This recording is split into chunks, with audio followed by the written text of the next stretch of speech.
السلام علیکم ورحمة الله وبرکاته. د طلاق په لفظ کې د تخوی په ځای د تی لفظ استعمالول، د تی حرف استعمالول، آیا په دې سره طلاق واقع کیږي که نه؟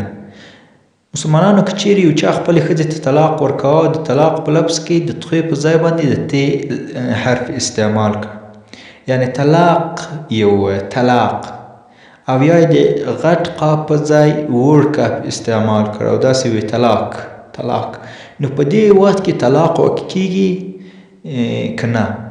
هو مسلمانانو، په دغه وخت کې طلاق واقع کیږي، ځکه چې داسې الفاظ په شریعت کې فرق نه کوي او ښځه ورباندې طلاقه ده.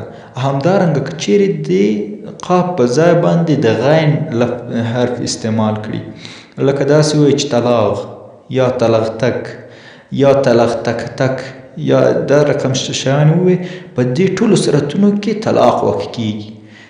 د دې فتوا او د دې مسئلې هغه مراجع دارالمختار علی هامش رد المختار کتاب الطلاق باب الصریح صفحه 466 دوهم ټوک.